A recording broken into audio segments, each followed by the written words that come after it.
सभी को मेरा प्यार भरा नमस्कार। साथियों, आप कैसे हो? सभी मस्त होंगे। मैं आपके लिए एक बहुत बड़ी खुशखबरी लेके आया हूँ। रीट भर्ती 2021 के लिए जो 25 अप्रैल 2021 को आयोजित होने जा रही है, उसके लिए ऑफलाइन टेस्ट सीरीज षष्ठी क्लासेस जोधपुर आपके लिए लेके आई है। विद्यार्थियों, मैं ऑफलाइन ही क्यों कह रहा हूँ, उसके लिए आपकी भलाई है, उसमें आपकी ये भलाई है क्योंकि ऑफलाइन टेस्ट सीरीज के अंदर विद्यार्थी स्वयं का आकलन कर सकती है। विद्यार्थी अपने स्वयं का आकलन कर सकता है। एग्जाम हॉल के अंदर जो वातावरण होता है वही ऑफलाइन टेस्ट सीरीज के हॉल के अंदर वातावरण रहेगा, जिसके अंदर एग्जाम हॉल में जब आप एग्जाम देने जाते हो, जब आपके सामने किसी भी प्रकार का डिप्रेशन होता है और आप उस डिप्रेशन की वजह से मेंटली कोई प्रॉब्लम होती है, जिस वजह से आप प्रॉपर एग्जाम के हॉल के अंदर कुछ आते हुए क्वेश्चन गलत कर लेते हो, उस हेजिटेशन को हटाने के लिए और खुद का अपना आकलन कैसे कर सकते हैं और खुद को मोटिवेट करके वो टेस्ट सीरीज पेपर अटेंड करने के लिए अपन खुद प्रिपेयर कैसे हो सकते हैं, वो सारी चीज़ ऑफलाइन जब अपन टेस्ट देंगे तो हर चीज़ धीरे धीरे अपने आप चली जाएगी और वो आपके लिए एकदम फ्रेंडली हो जाएगा पेपर। जब आप एग्ज़ाम हॉल में देने जाओगे तो आपके ऊपर वो चीज़ डिप्रेशन के रूप में या टेंशन के रूप में वो नहीं रहेगा कि मैं एग्ज़ाम कैसे दूंगा, क्या दूंगा, मेरे पेपर में क्या आएगा, क्योंकि आप ऑलरेडी पहले से पेपर दे रहे हो। तो उसमें वो सारी चीज़ें ऑटोमेटिक दूर हो जाएगी और आपका कॉन्फिडेंस लेवल बढ़ जाएगा। कॉन्फिडेंस लेवल बढ़ने से 4 से 5 क्वेश्चन ऐसे होते हैं जो आपको स्कोरिंग के अंदर सहायता कर सकते हैं और आपकी स्कोरिंग को बढ़ा सकते हैं। जिन 4 से 5 क्वेश्चनों की वजह से आपका सिलेक्शन नहीं हो पाता है, वो चीज़ आप ऑफलाइन टेस्ट सीरीज ज्वाइन कर रहे होंगे तभी आपके लिए दूर होगी। मैं ऑनलाइन टेस्ट सीरीज भी लाऊंगा और ऑनलाइन टेस्ट सीरीज इसके साथ साथ आएगी भी, क्योंकि ऑनलाइन टेस्ट सीरीज में विद्यार्थियों हमारी भलाई है, आपकी भलाई कभी नहीं हो सकती, क्योंकि ऑनलाइन टेस्ट सीरीज के सामने आपके सामने खूब सारे ऑप्शन होते हैं। आप किसी के पूछ कर भी वो क्वेश्चन कर सकते हो, आपके पास बुक्स भी होती है जिससे आप वो कर सकते हो। सारी चीज़ें ऐसी होती हैं जिससे ऑनलाइन टेस्ट सीरीज में आपका कुछ नहीं होता है। मैं मानता हूं कि ऑनलाइन टेस्ट में मुझे फ़ायदा है, क्योंकि मुझे किसी भी प्रकार की जगह एग्ज़ाम हॉल की ज़रूरत नहीं पड़ेगी और मैंने क्वेश्चन टाइप किए और अपलोड कर दिए, जिससे ऑनलाइन हाथों हाथ आपको रिजल्ट भी मिल जाएगा बस।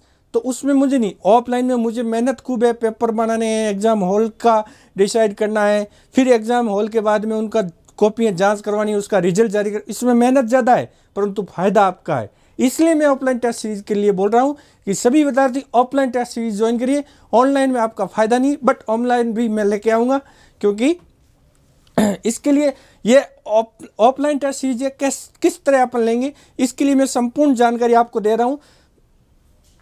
टोटल मैं 10 टेस्ट ले रहा हूँ, ठीक है, 10 टेस्ट ले रहा हूँ। पहला टेस्ट है जो आपका फर्स्ट टेस्ट है, वो 14 फरवरी को आयोजित होता, 14 फरवरी रविवार को आयोजित होगा। उसके बाद में 4 दिन के बाद में 19 को, उसके बाद में 24, उसके बाद में 1, 6, 11, 16, 21, 26 और 31 तारीख तक, 31 मार्च तक आपके सारे टेस्ट, 31 मार्च तक आपके सारे टेस्ट हो जाएंगे।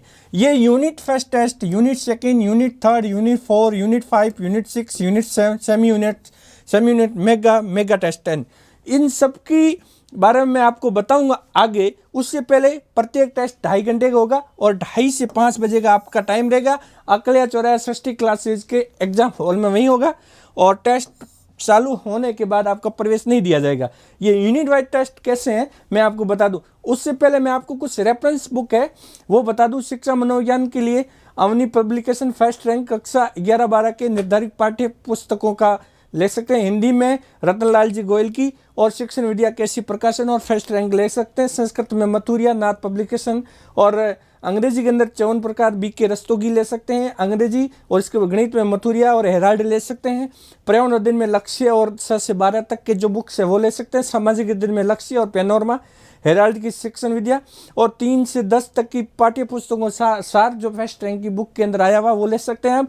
विज्ञान के लिए मथुरिया और हेराल्ड कक्षा 3 से 10 तक की पुस्तकें आप यूज़ कर सकते हैं। इन पुस्तकें के द्वारा आप स्टडी जारी रखिए। अगला जो मैं पूछ रहा था कि यूनिट वाइज टेस्ट आपको बताने जा रहा हूँ। ये जो प्रथम यूनिट है, प्रथम यूनिट जो रविवार को आपका जो टेस्ट हो रहा है उसके अंदर शिक्षा मनोविज्ञान की प्रथम यूनिट के 30 प्रश्न आएंगे, हिंदी के प्रथम यूनिट के 30 प्रश्न आएंगे, संस्कृत के प्रथम यूनिट के 30 प्रश्न आएंगे, अंग्रेजी के 30 क्वेश्चन आएंगे, सामाजिक विज्ञान के भी 30 आएंगे, विज्ञान व गणित के भी 30 क्वेश्चन आएंगे। ये लेवल 2 के लिए मैं बता रहा हूँ। इसके अंदर क्या है कि जो शिक्षा मनोविज्ञान है, शिक्षा मनोविज्ञान के पहली यूनिट है उसके 30 क्वेश्चन, हिंदी के भी 30, संस्कृत के भी 30, अंग्रेजी के भी 30, एसएसटी के भी 30 और सोशल साइंस इनके भी 60 क्वेश्चन आएंगे। ये पहला यूनिट। इसी तरह आपका दूसरा टेस्ट होगा, दूसरा टेस्ट 19 तारीख को, उसमें सेकेंड यूनिट है। हाँ, इसका जो सिलेबस है वो यूनिट को कैसे डिवाइड किया गया है वो सारी जानकारी आपको सृष्टि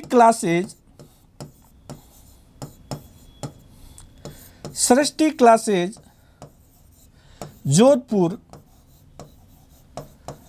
के टेलीग्राम पर सारी जानकारी दे रखी है। सृष्टि क्लासेज जोधपुर के टेलीग्राम ग्रुप पर आपका इसका सिलेबस दे रखा है, जो यूनिट वाइज कैसे डिवाइड किया गया है। आप उस टेलीग्राम ज्वाइन कर और सारी यूनिट के बारे में जानकारी ले सकते हो। यूनिट टेस्ट 2 होगा, वो आपका जो यूनिट 2 के सारे हुए। यूनिट टेस्ट 3 होगा, उसमें प्रत्येक सब्जेक्ट की तीसरी यूनिट के टेस्ट होंगे, ठीक है। यूनिट टेस्ट 4 होगा, उसमें चतुर्थ यूनिट के सारे टेस्ट होंगे।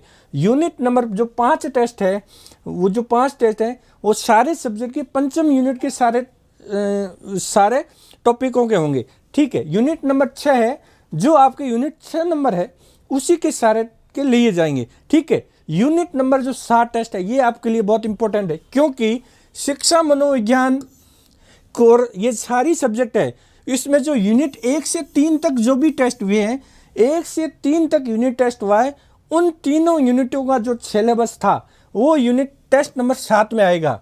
और यूनिट टेस्ट नंबर 8, उसमें 4 से लेकर 6 तक की यूनिटें थी, उसका सिलेबस था 4 से 6 यूनिट टेस्ट का जो सिलेबस था वो टेस्ट नंबर 8 में आएगा। और टेस्ट नंबर 9 और 10, ये टेस्ट नंबर 9, इसमें संपूर्ण पाठ्यक्रम रहेगा, जो माध्यमिक शिक्षा बोर्ड का पैटर्न रहेगा उसके अनुसार ये पेपर रहेगा। और 10 नंबर ये भी माध्यमिक शिक्षा बोर्ड के अनुसार जो पूरा शेड्यूल के अनुसार जो पेपर आता है वो आएगा। अब अगला आपके लिए रीट लेवल फर्स्ट वालों के लिए भी सेम इसी तरह शिक्षा मनोविज्ञान के 30, हिंदी के 30, संस्कृत के 30, प्रत्येक यूनिट के 30 क्वेश्चन आएंगे, 6 टेस्ट होंगे जो 6 यूनिट के होंगे। तीसरी यूनिट के लिए ये तीसरा टेस्ट होगा, चौथी यूनिट के लिए चौथा टेस्ट होगा, 5 यूनिट के लिए 5वां टेस्ट होगा, छठी यूनिट के लिए 6 नंबर टेस्ट होगा, ठीक है। ये 6 टेस्ट होने के बाद 7 नंबर का टेस्ट जो सेमी यूनिट टेस्ट होता है, जिसके अंदर आपकी 3 यूनिट आएगी, 3 यूनिट 1 से 3 तक आएगी। और 8 नंबर वाला टेस्ट है जो 8 नंबर के अंदर 4 से 6 नंबर तक की यूनिटें आएगी। उसके बाद में संपूर्ण यूनिट का 9 नंबर टेस्ट और 10 नंबर भी संपूर्ण यूनिट का टेस्ट रहेगा। ये आपके संपूर्ण पाठ्यक्रम को 6 यूनिट में बांटा, यूनिट वाइज टेस्ट है, 1 यूनिट आयोजित किया जाएगा। उसके बाद में ये 10 टेस्ट है, 10 टेस्ट से आपका सिलेबस 3 बार पूरा हो जाएगा। पहले आपका बारीकी से यूनिट वाइज पढ़ोगे, दूसरी बार आप उसको रिवीजन करोगे 3-3 यूनिट में, और तीसरी बार जब आप टेस्ट दोगे जो मेगा टेस्ट होगा वो टेस्ट आपका संपूर्ण पाठ्यक्रम का होगा, जिससे ये आपका 31 मार्च तक आप अपने सिलेबस को 3 बार कर सकते हो। और 3 बार जब आपका सिलेबस हो सकता है तो आपके लिए ये टेस्ट अपने खुद को आकलन कर सकते हो। 31 मार्च के बाद में आपका समय बचेगा, उसके बाद में कुछ ऐसे टेस्ट भी हम मेगा टेस्ट लेंगे जिसमें संपूर्ण पाठ्यक्रम आएगा। उसके बाद आप 31 मार्च के बाद आप इन टेस्टों से आकलन कर सकते हो मेरा कौन सा टॉपिक या कौन सी यूनिट वीक है, उस यूनिट के ऊपर आप स्पेशली प्रेशर देकर और वो चीज़ को आप डाउट सारे क्लियर कर सकते हो, जिससे आपको खुद को पता लग जाएगा कि मुझे इस यूनिट में या इस सब्जेक्ट के इस टॉपिक में कमजोरी है, तो वो आप उसको तैयार कर सकते हो और आपके पास में काफ़ी टाइम बचता है, जिससे आप अपने आप को एकदम प्रिपेयर कर सकते हो। साथियों, मैं आपको कहता हूं ये टेस्ट सीरीज आपके लिए रामबाण औषधि साबित होगी, जिससे आपका रीट में सिलेक्शन एकदम आसानी से होगा। और आप इस टेस्ट सीरीज को ज्वाइन कीजिए और इस टेस्ट सीरीज की संपूर्ण जानकारी सृष्टि क्लासेज टेलीग्राम ग्रुप पर आप प्राप्त कर सकते हो। सभी को मेरा धन्यवाद। मेरा आपसे पुनः आग्रह है कि आप इस लिंक को ज़्यादा से ज़्यादा अपने मित्रों के साथ शेयर कर लीजिए और YouTube चैनल को सब्सक्राइब कर लीजिए। सभी साथियों को मेरा प्रणाम और धन्यवाद।